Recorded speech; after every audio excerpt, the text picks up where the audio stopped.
The air at the St. Regis charity gala, thick with the scent of money and ambition, was about to be shattered. Among the city's elite, with champagne flutes clinking and diamonds flashing, a pregnant Amelia watched her husband, the man who vowed to love and protect her and their unborn child, get down on one knee. But it wasn't for her. In front of everyone at a table, where each plate cost more than most people's rent, he proposed to her best friend. The gasp was collective, the silence deafening. But what they didn't know was that this public humiliation was just the opening act to a much darker play. The Astor Ballroom at the St. Regis was a symphony of excess. Crystal chandeliers, heavy as frozen waterfalls, dripped light onto a sea of designer gowns and bespoke tuxedos. The theme was Midnight in the Garden of Dreams, and the florists had taken it literally. Cascading arrangements of orchids, hydrangeas, and moonlit roses climbed the marble pillars, their cloying sweetness mingling with the expensive perfumes of the city's 1%. For most, it was the social event of the season. For Amelia Sterling, it felt like a beautifully decorated prison. She smoothed a hand over the gentle swell of her stomach, a 7-month curve barely concealed by the flowing silk of her custom-made Christian Siriano gown. The baby, a boy they had decided to name Leo, was a restless flutter beneath her heart, a secret anchor in the turbulent waters of her marriage.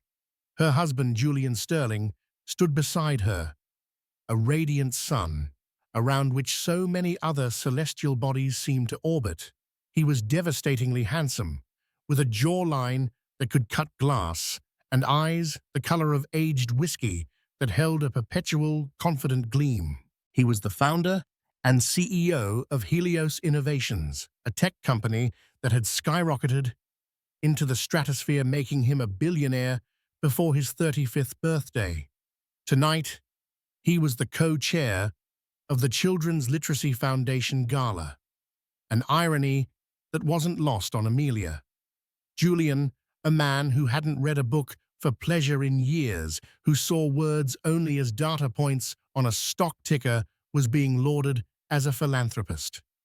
His smile, a weapon he deployed with strategic precision, was plastered across his face as he shook hands with a portly banking magnate.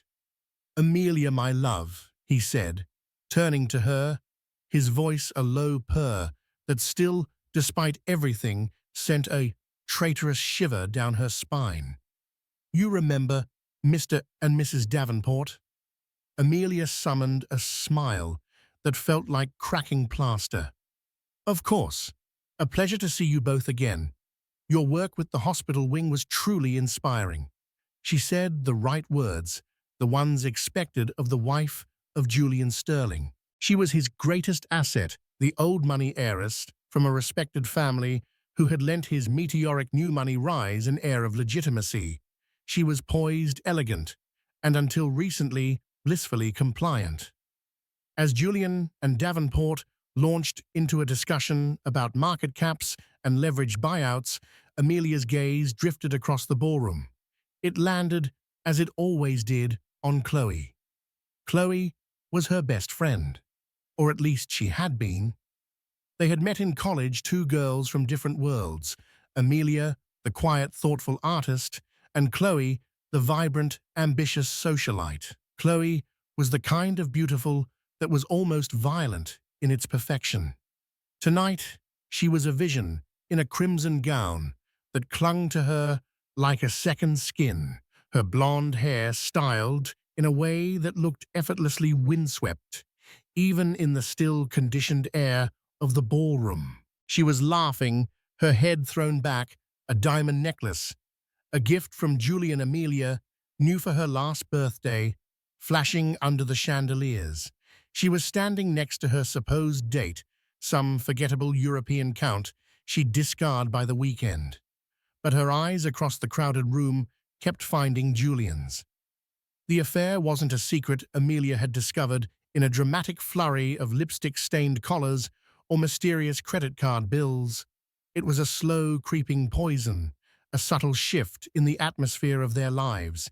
It was the way Julian's phone was suddenly always angled away from her, the late nights at the office, that coincided with Chloe's sudden passion for late-night yoga, the inside jokes shared between them in her presence, leaving her feeling like a foreigner in her own home.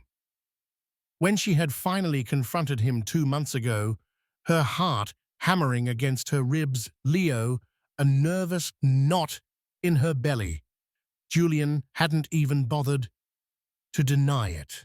"Amelia, don't be so naive," he'd said, his voice devoid of emotion as he adjusted his Patek Philippe watch. "It's just a bit of fun. It doesn't mean anything. Chloe understands the arrangement. It has no bearing on us, on our family." Our family. The words had felt like ash in her mouth.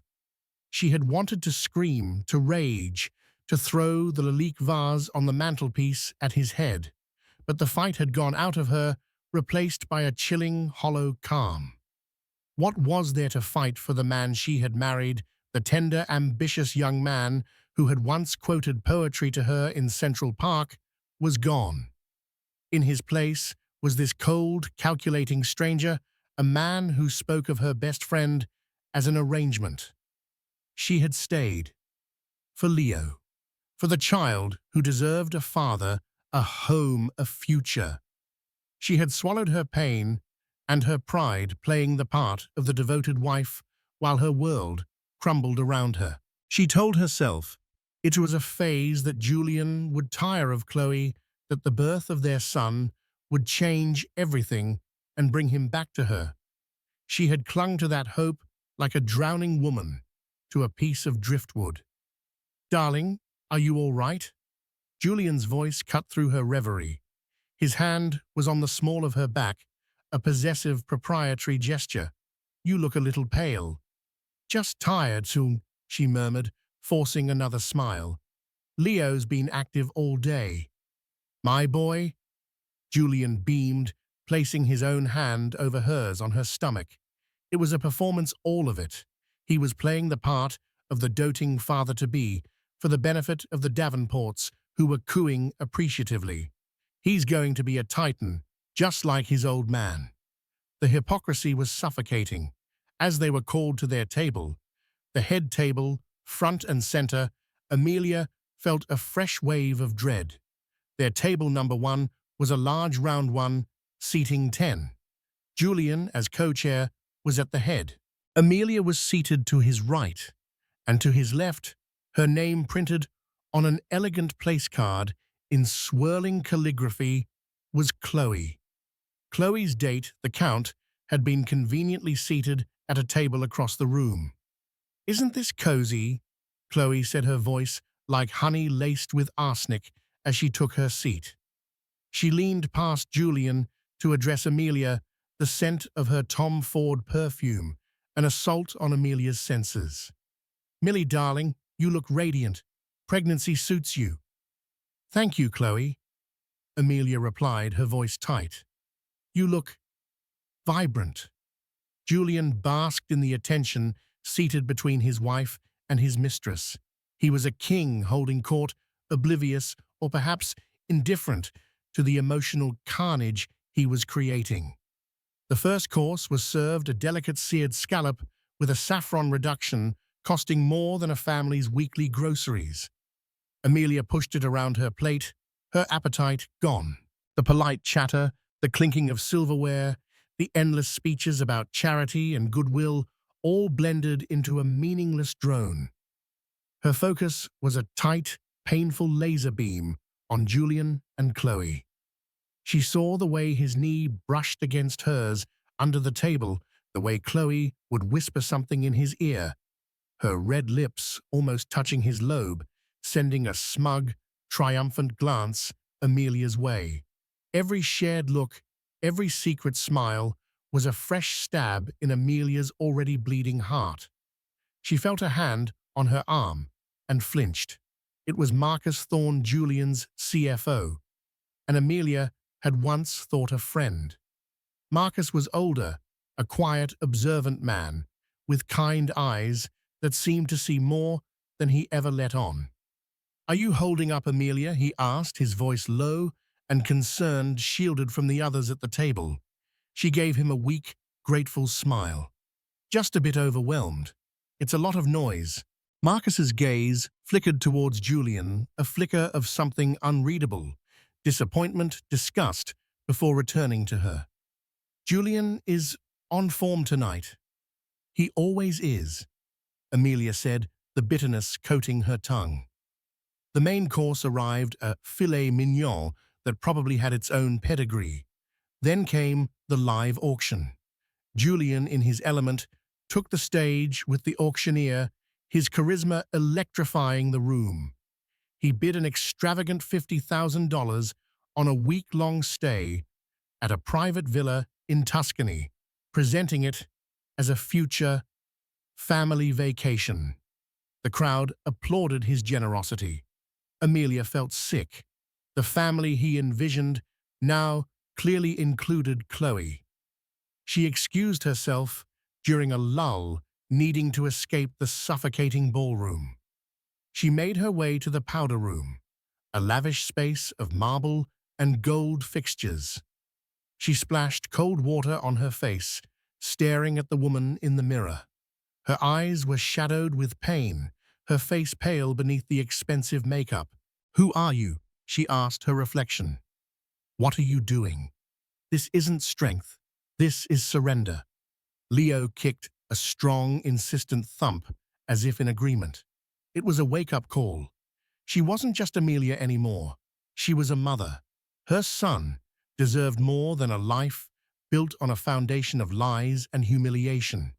He deserved a mother who fought for him, who fought for her own dignity. As she straightened up, taking a deep, fortifying breath, her phone tucked away in her small clutch buzzed. It was a text from an unknown number. "He's not just cheating on you, Mrs. Sterling. He's cheating everyone. Check the Helios Q3 projections against the internal server data. He's building a house of cards, and he's about to light the match." Amelia stared at the message, her blood running cold. Internal server data, house of cards.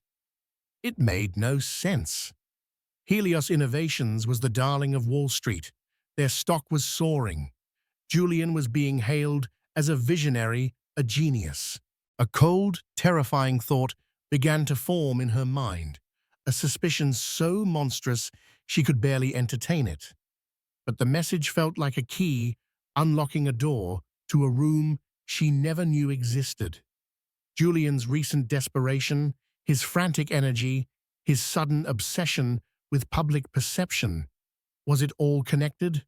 She returned to the ballroom, the anonymous text message burning a hole in her consciousness. The atmosphere had shifted. A hush had fallen over the crowd. The auction was over, and the dessert course was being cleared. A single spotlight now illuminated the small stage in front of the band. Julian was standing on it, a microphone in his hand. "Thank you all for your incredible generosity tonight," he began, his voice smooth and commanding. "We've raised a record-breaking amount for a cause very dear to my heart." He smiled, and the crowd swooned. But tonight is about more than just charity. It's about the future. It's about building something real, something that lasts. Amelia's heart began to pound, a frantic, panicked rhythm against her ribs. What was he doing? "There comes a time in a man's life," Julian continued, his eyes scanning the crowd, before landing with searing intensity, not on his pregnant wife, but on the woman seated to his left. "When he knows he's found his true partner, his equal, the person who challenges him, inspires him, and makes him want to be a better man, the co-architect of his dreams." He stepped off the stage, walking directly towards their table. The spotlight followed him. Whispers erupted around the room like wildfire. Amelia felt 1,000 pairs of eyes on her on their table. She felt naked, exposed, a specimen under a microscope. Chloe was looking up at him, her blue eyes wide with what looked like feigned surprise, though a triumphant smirk played at the corners of her lips. Julian stopped, not in front of Amelia, but in front of Chloe. And then, as the entire room held its collective breath, Julian Sterling, the billionaire philanthropist, the doting father-to-be, dropped to one knee. He reached into his pocket and pulled out a small black velvet box. He opened it, and even from her seat, Amelia could see the obscene sparkle of a diamond the size of a quail's egg. The silence in the ballroom was absolute, a crushing weight. The only sound Amelia could hear was the frantic, terrified drumming of her own heart. "Chloe Bennett," Julian's voice boomed, amplified by the microphone still in his hand. "You are my future. Will you marry me?" The world didn't so much shatter as it did freeze. For a single, eternal moment, the Astor Ballroom was trapped in amber. The waiters paused mid-stride, their silver trays hovering. The soft music from the band died in a discordant sigh. Every face in the room, a gallery of the city's most powerful and influential, was turned towards table one. Their expressions a mixture of slack-jawed disbelief, scandalized delight, and pitying horror. Amelia felt nothing and everything all at once. It was a strange, dual sensation. A part of her, the logical part, registered the scene with chilling clarity, her husband Julian on one knee, the gargantuan diamond winking mockingly under the spotlight. Her best friend Chloe performing a perfect imitation of overwhelmed joy. But the other part of her, the part that housed her heart and soul, had simply gone numb. It was a system overload, a defense mechanism against a pain so profound it threatened to vaporize her on the spot. She didn't gasp, she didn't scream, she didn't faint. She simply sat, her posture unnaturally perfect, her hands resting on the swell of her unborn child, a silent porcelain Madonna in a sea of chaos. Her stillness was in its own way more shocking than any outburst could have been. Chloe, a consummate actress, pressed a hand to her chest. Tears, perfectly formed, welled in her eyes. "Oh, Julian," she breathed, her voice trembling for the audience. I don't know what to say." "Just say yes," Julian urged, his own voice thick with a manufactured emotion that made Amelia's stomach churn. He was looking at Chloe with an expression of adoration so intense, so public, that it was a declaration of war. He wasn't just proposing to Chloe, he was erasing Amelia. In that single grand gesture, he was rewriting their entire history, invalidating their marriage, their vows, their child. "Yes," Chloe whispered, and then louder for the back of the room. "Yes, of course, yes." The spell broke. A wave of sound crashed through the ballroom, a cacophony of gasps, shocked murmurs, and then scattered hesitant applause, mostly from Julian's sycophantic inner circle. Julian slid the ring onto Chloe's finger. It was a perfect fit. Of course it was. He stood, pulling Chloe to her feet, and kissed her a deep, passionate, possessive kiss that left no room for doubt. This was not a stunt. This was a coup. The spotlight, merciless and white-hot, was still on them. But its penumbra was large enough to include Amelia. She was part of the tableau, the silent, discarded prop.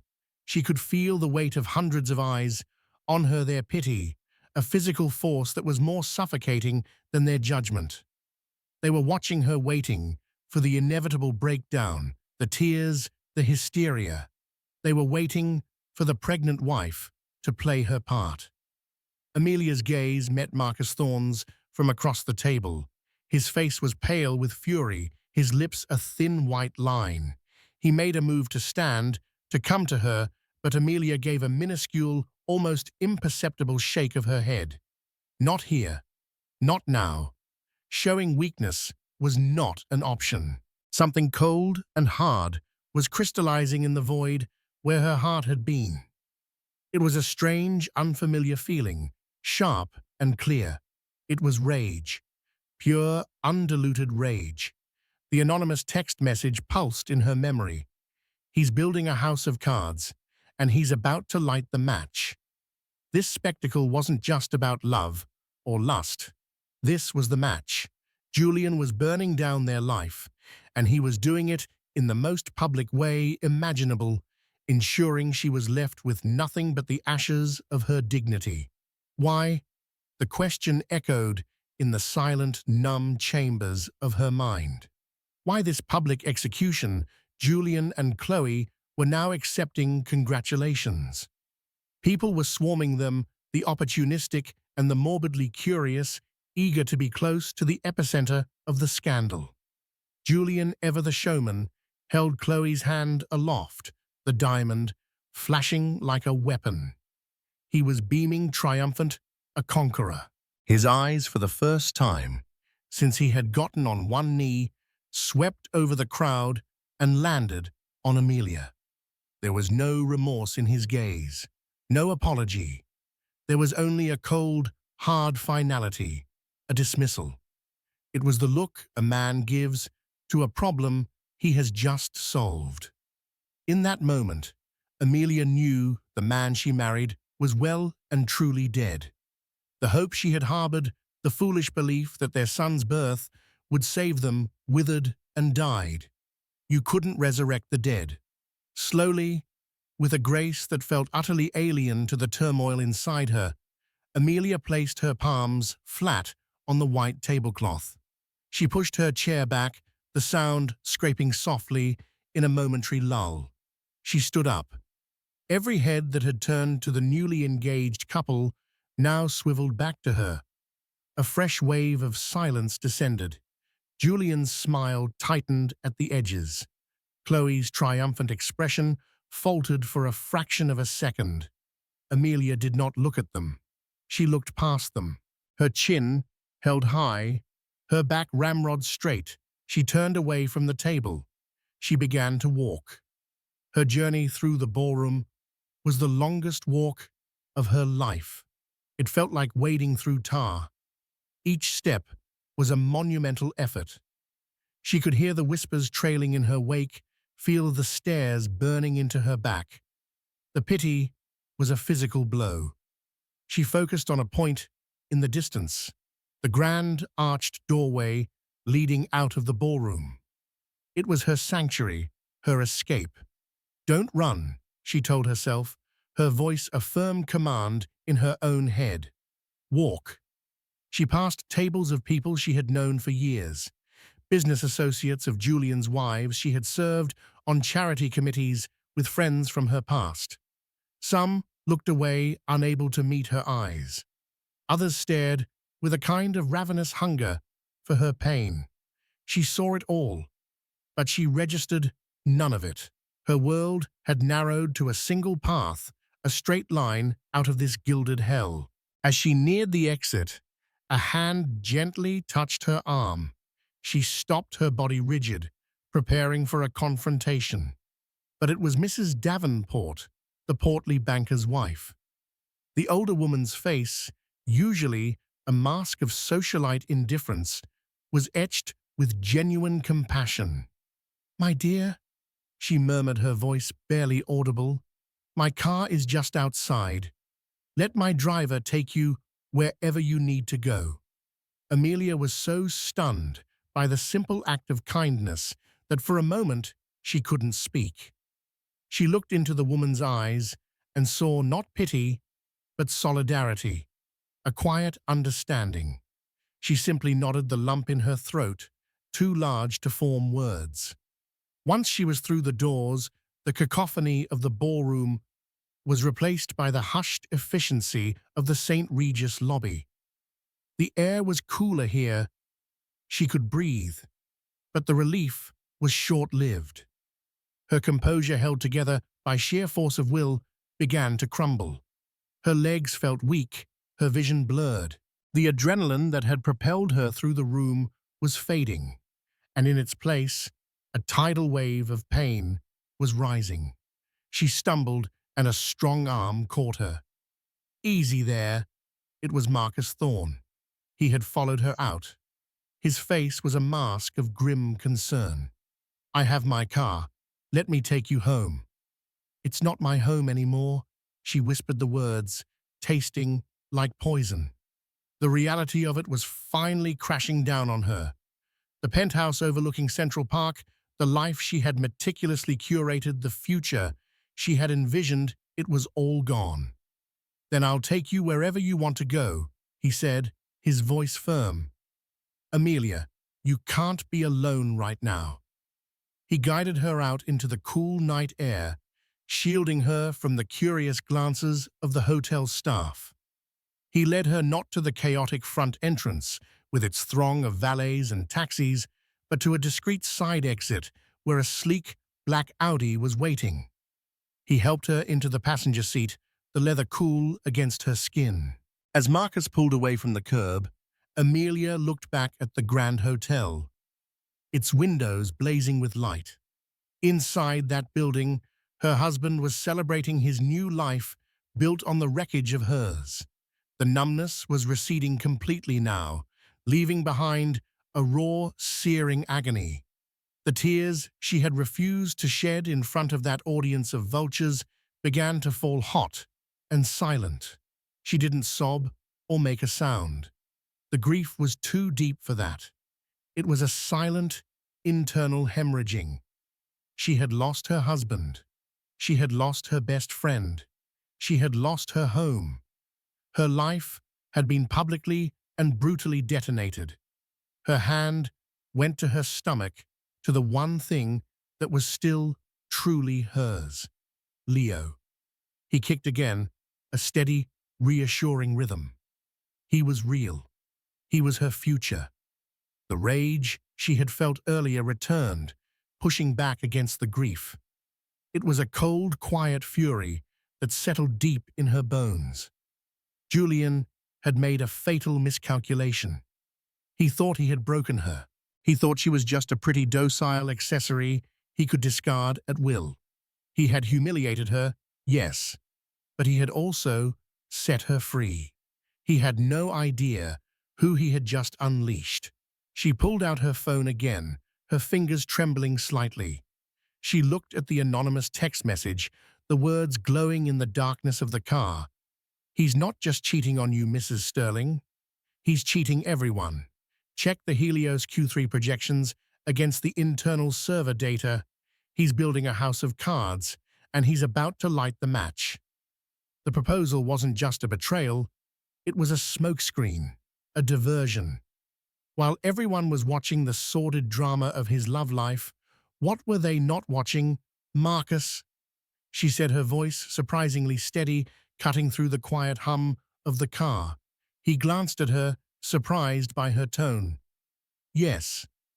I need you to take me to my parents' house," she said. "And then I need a favor. I need you to get me into the Helios internal server. I think my husband just did more than just ask for a divorce. I think he just confessed to a crime." The Thorne family's Georgetown estate was a fortress of old-world grace and quiet power, a stark contrast to the sterile glass and steel penthouse Amelia had shared with Julian. The air here smelled of boxwood hedges and generations of political influence. Her parents, a retired ambassador and a formidable corporate lawyer, had been roused from their sleep and were now flanking her on a chintz sofa in the library, their faces a mixture of fury and profound concern. Her father, Arthur Thorne, a man whose diplomacy had diffused international crises, was white with a rage so potent it seemed to shimmer in the air. "I will ruin him," he stated, his voice low and lethal. "I will call my contacts at the SEC, the Justice Department. I will personally fund a lawsuit that will strip him of every last dime." Her mother, Eleanor, ever the pragmatist, placed a calming hand on his. And we will, Arthur. But not yet. We will not be governed by emotion. Julian has declared war, and one does not charge onto a battlefield without a map. Her sharp, intelligent eyes turned to Amelia. The text message, she said. Tell me again exactly what it said.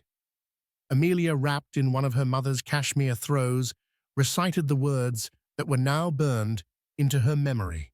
Marcus, who had been standing grimly by the fireplace, stepped forward. Eleanor Arthur, if what Amelia suspects is true, this is bigger than infidelity. A public proposal to his mistress is bizarre, even for Julian's ego. It's reckless, unless... He paused, his brow furrowed in thought. It's not reckless at all. Unless it's a calculated distraction, a dead cat maneuver. Explain, Arthur commanded. You throw a dead cat on the boardroom table. Marcus said, the old political axiom sounding grim in the genteel library. Everyone will scream and shout about the dead cat. They'll be horrified, disgusted. But they won't be talking about the thing you really don't want them to talk about. Julian just threw the biggest, ugliest dead cat imaginable onto the table, while the entire financial world is gossiping about his sordid affair. What is happening back at Helios? The question hung in the air, heavy and ominous. The server, Amelia said, her voice gaining strength. Marcus, can you get me in? Marcus nodded slowly. Julian's arrogance is his Achilles heel. He trusts me. My access is high level. But viewing the kind of raw data the message mentioned, that's another level. It lives on a separate, heavily encrypted part of the server, known as Olympus. If I try to access it from outside the office, it will trigger alarms.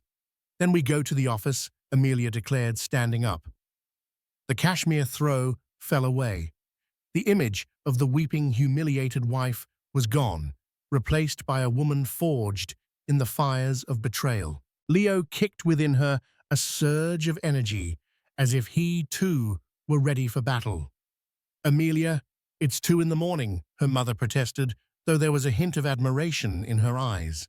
The gala is still going on, Amelia countered. The after-parties will last until dawn.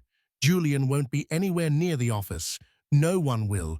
It's the perfect time. An hour later, Marcus's Audi slid silently into the deserted parking garage beneath Helios Tower, a gleaming black skyscraper that pierced the heart of the financial district.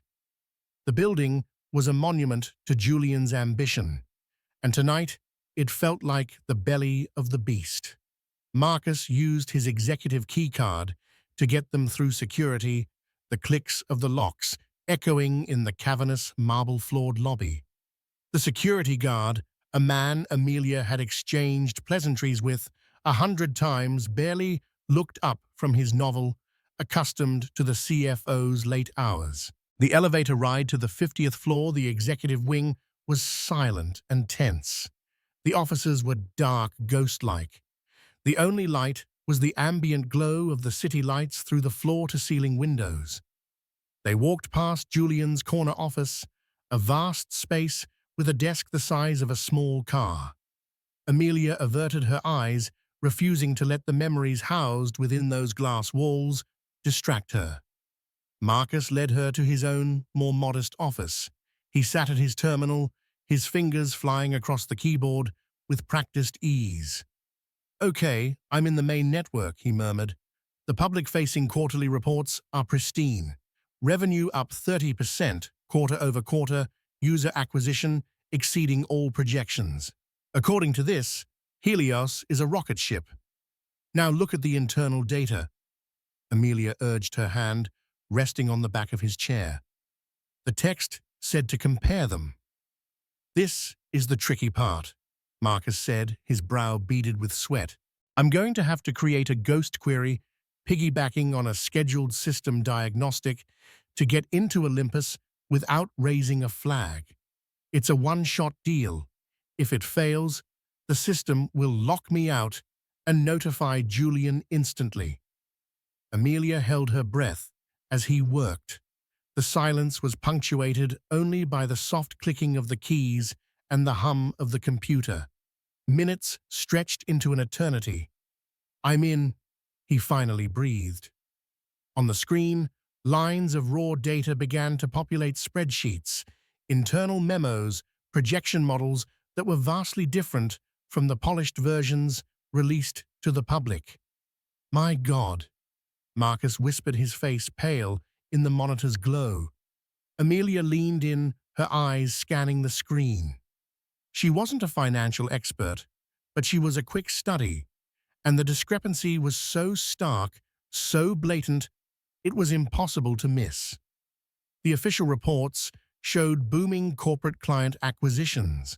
The internal memos revealed that 3 of their 5 largest clients had terminated their contracts weeks ago, citing catastrophic security failures in the Helios software. The public numbers were a complete fiction. "He's faking the revenue," Marcus said, his voice a mixture of awe and horror. "He's been cooking the books for at least 2 quarters. He's reporting projected income from contracts that have already been cancelled, moving liabilities into shell corporations. This is massive. This is wire fraud, securities fraud. This is a multi-billion-dollar house of cards." Amelia pointed to a folder labeled Project Chimera. "What's that?" Marcus clicked on it. It was a series of encrypted emails between Julian and a handful of his most loyal and likely complicit engineers. "They're working on a new AI integration," Marcus read, scrolling quickly. "But the beta tests, they're a disaster. The AI is unstable. It's not just failing, it's corrupting the client's data systems it's supposed to be optimizing.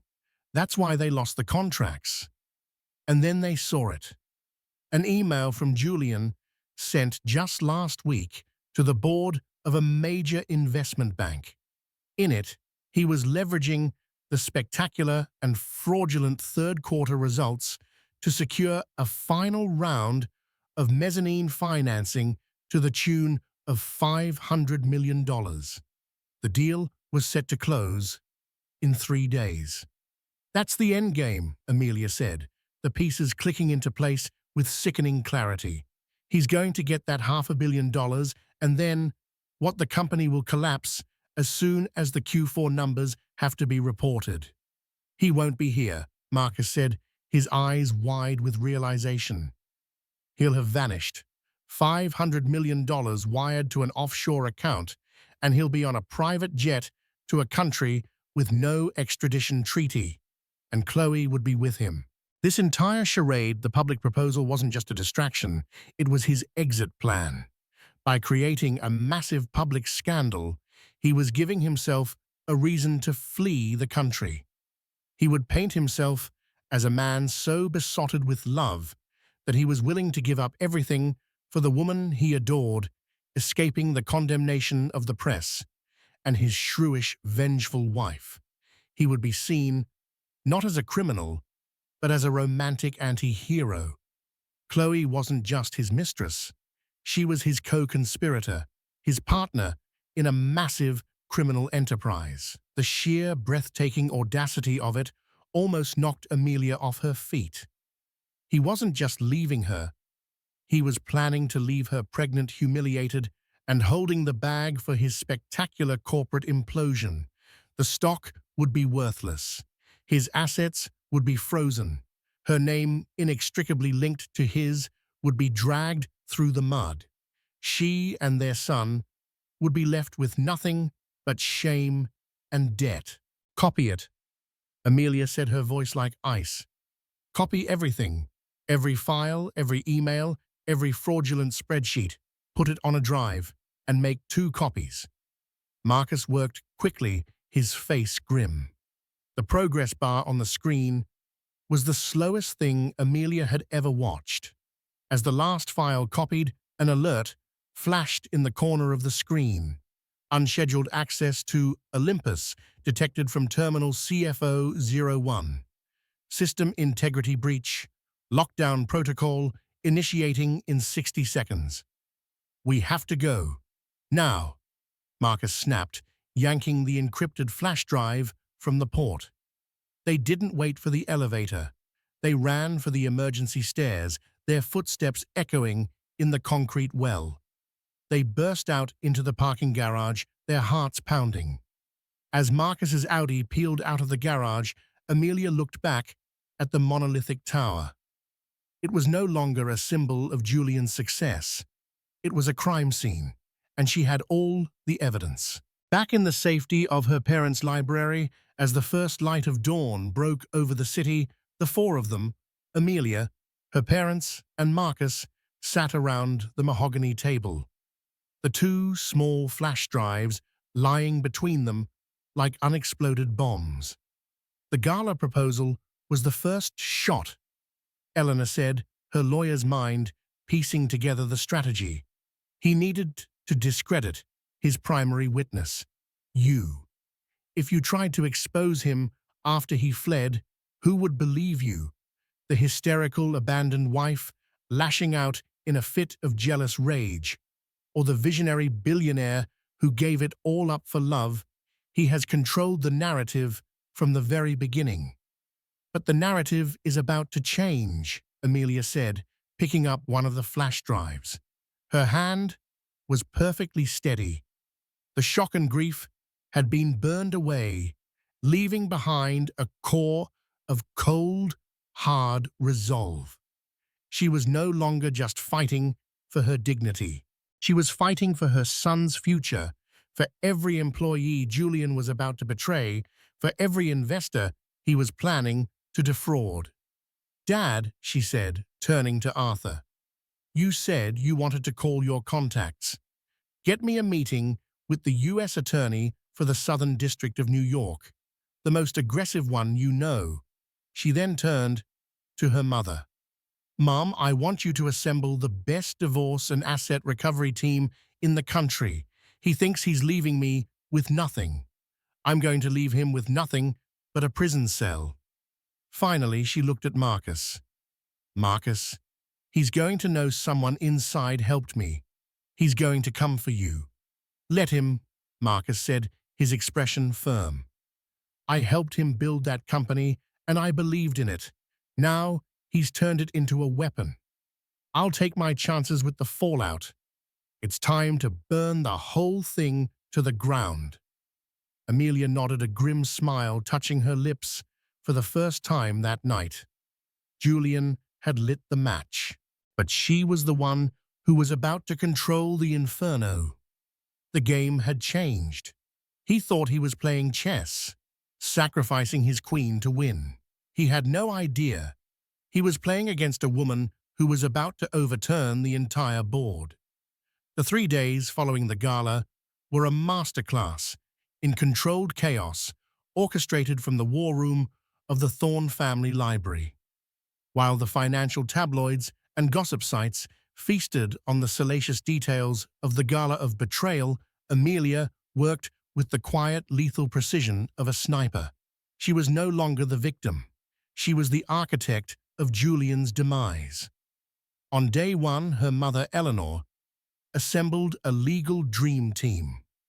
They worked around the clock, filing an emergency petition with the family court, citing extraordinary circumstances of spousal emotional distress and potential dissipation of marital assets for criminal purposes.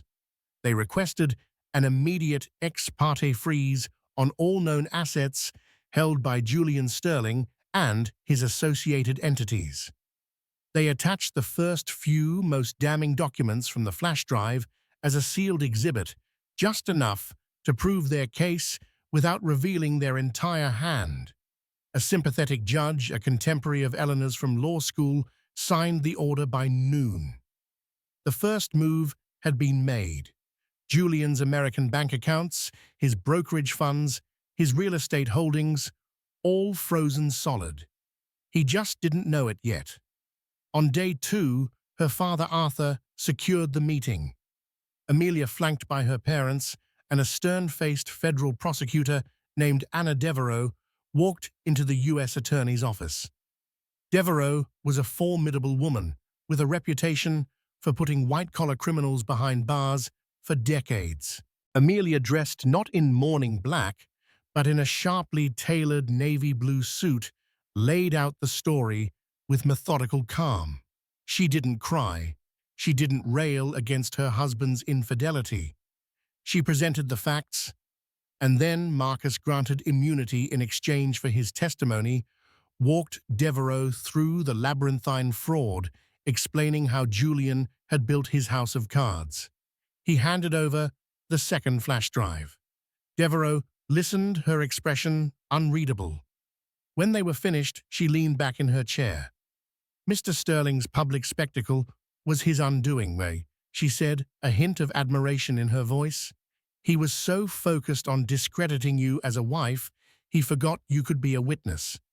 We will be seeking a warrant for his arrest and the seizure of all Helios Innovation servers by morning.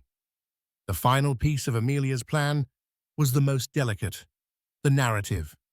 Julian had tried to paint her as the scorned woman. She was about to repaint the masterpiece. She granted a single, exclusive interview to Sarah Jensen, a Pulitzer Prize-winning journalist from the New York Times, known for her in-depth, compassionate yet unflinching profiles.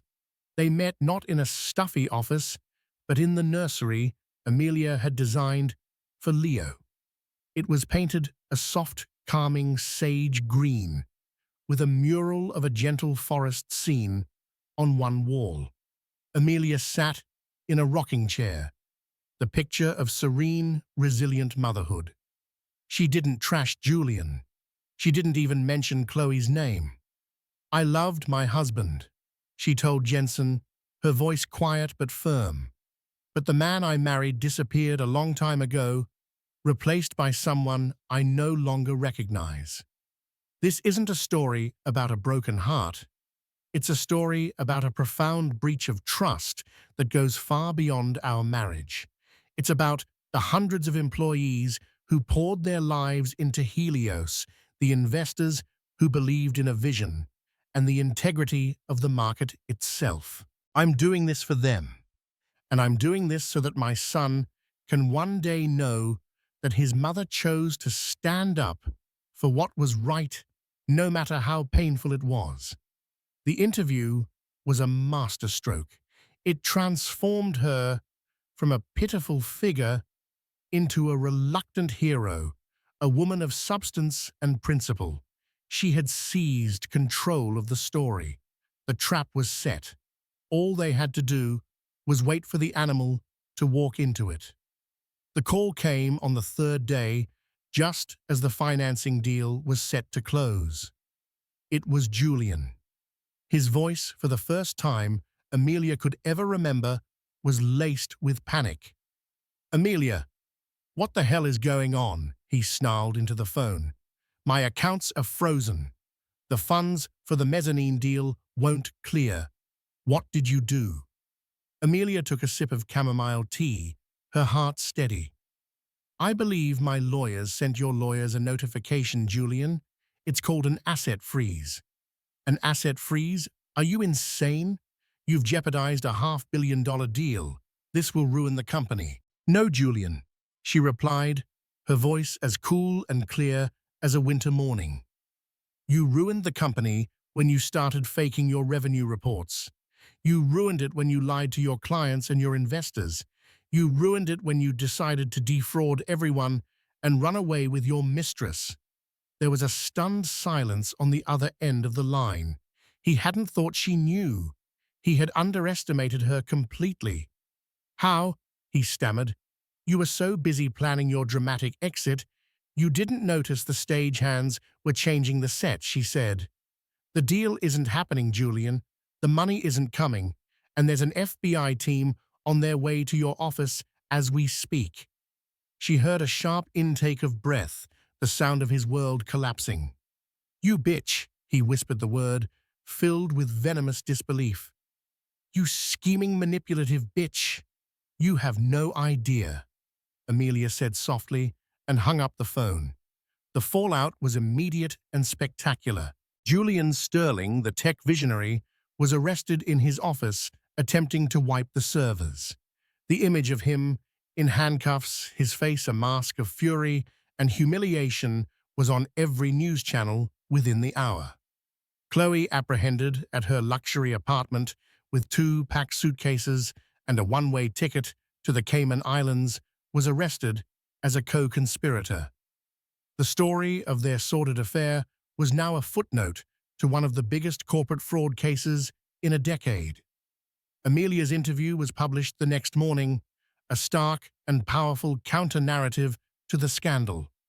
She was lauded for her courage and integrity. The employees of Helios, though facing an uncertain future, saw her as their champion. Marcus Thorne was appointed interim CEO, tasked with working with the SEC to salvage what was left of the company. A week later, Amelia was at the penthouse, accompanied by her mother and a court-appointed official to retrieve her personal belongings. The space, once a symbol of her gilded cage, now felt like a soulless museum of a life she no longer wanted. As she was packing a box of her art supplies, she saw it on Julian's desk, a small, leather-bound book of poetry. It was the one he used to read from when they were first dating, filled with verses by Neruda and Rilke. Curious, she opened it. Tucked inside was a faded photograph she had never seen before. It was of a younger Julian, perhaps in his late teens, standing with his arm around a frail-looking woman, with kind eyes his mother. And next to them stood a smiling teenage girl with familiar, vibrant blue eyes. It was Chloe. Amelia's blood ran cold. She turned the photo over. Scrawled on the back in faded ink were the words Julian, Chloe, and Aunt Mary. Summer, 1999.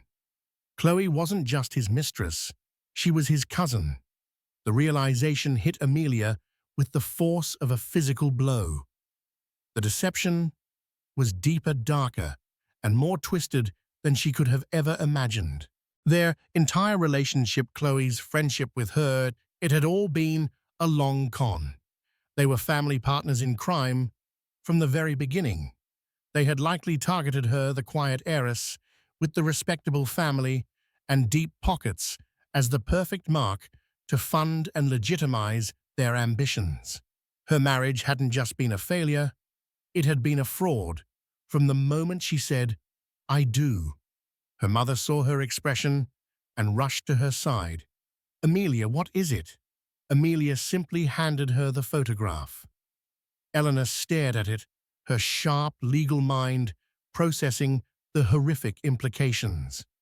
"Oh, my dear God," she whispered. "This changed everything. It wasn't just fraud. It was a conspiracy of a deeply personal, almost monstrous nature. It was a level of sociopathic deception that would not only guarantee a longer prison sentence, but would also utterly annihilate any public sympathy Julian might have clung to." Amelia looked out the penthouse window at the vast expanse of Central Park below. She had thought she was at the end of the battle. She realized now that she had just uncovered the true nature of the enemy. She placed a protective hand on her stomach. "Mom," she said, her voice filled with a new chilling resolve. "Call Anna Devereaux. Tell her we have new evidence. Tell her this was never about an affair. It was a family business." Julian thought he had lost his company. He was about to lose the rest of his life. And Amelia Sterling, the woman he had tried to destroy, would be the one to lock the door and throw away the key. In the end, the woman they tried to cast as a fool became the queen who checkmated them all. Amelia's story isn't just about surviving a scandalous betrayal. It's a masterclass in reclaiming your power when the world expects you to crumble. Armed with the truth and an unbreakable will, she didn't just expose a cheater, she dismantled a criminal empire built on lies, protecting her son's future and delivering justice. The photograph wasn't just a final twist. It was the key that locked them away for good, proving their conspiracy ran deeper than anyone knew. Her journey from a humiliated wife to a formidable force reminds us that the greatest strength is often forged in the hottest fires of betrayal. What did you think of Amelia's ultimate revenge? Let us know in the comments below. If you were captivated by her story of resilience and justice, don't forget to like this video, share it with someone who loves a story of epic payback, and subscribe to our channel for more unforgettable tales of drama and triumph. Hit that notification bell so you never miss an update.